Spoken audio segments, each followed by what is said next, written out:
Big news, movie news. The new Star Wars movie comes out on Friday. And Rich and I were fortunate to see it a couple days ago.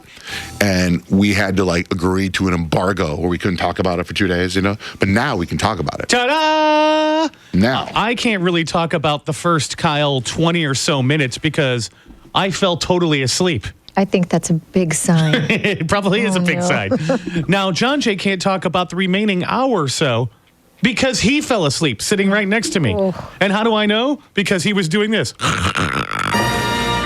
happened was, first of all, I don't want to ruin anything, but this song is not in the movie. How is that not in the movie? How is that not in the movie? Isn't that the movie? And you know how Star Wars is famous for the yellow words come up on the screen and they slowly scroll away? That's not in the movie. What? Yeah, no, that's not any kind of spoiler. It has to do with the plot. No, but I was pissed off. Johnjay said something. He's like, I heard there's no yellow scrolling words in the Star Wars movie. And I looked at him like, that is impossible. The only reason I can think of is I remember being a kid. I've seen every Star Wars movie 100 times. And I can honestly tell you in the heart of heart, my deepest soul, I never read the thing. I never understood it. So maybe more people were like that, and they thought, for the new generation, let's just cut that out and go right to the plot, go right to the show. Which didn't stop me from falling asleep. Go right to the plot.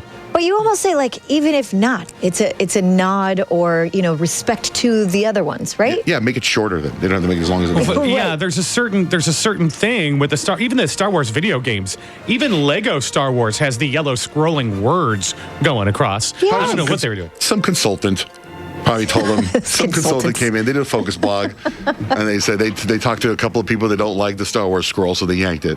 So at any rate, so I look over at Rich at the beginning, and he's out cold sleeping, right? And the next thing I know, I literally one of those where you're snoring, and I woke up and I was like, oh my God, I fell asleep in the middle of the movie. Oh, that's I can tell you this, I tweeted this yesterday. The last 5 minutes of the new Star Wars movie, phenomenal. Yes, I agree. It's worth sitting through 2 hours of whatever it is. Yeah, okay. the action at the end is ridiculous. It's just the slowness in the intensity of it at the beginning is really a lot. And it's not the funnest movie of all time. Star Wars, there's some jokes with Han Solo and Chewie and stuff like that. There's none of that here. This is all let's take care of business. It's very, very grim. It's a big bummer. Yeah, it's not. But the action at the end is incredible. Incredible.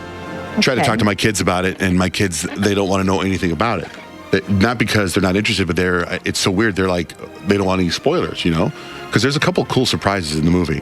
But I was like, well, let me tell you, no, don't tell me anything. Don't tell me anything. I want to go see it. And I'm thinking, I'm not sitting through it again, so I don't know how you guys are going to feel. I think I might want to see it in the IMAX to get the whole experience because it does look like when you're watching it, it looks like one of those that if you see it in 3D on a big movie screen, it's going to be a pretty neat experience.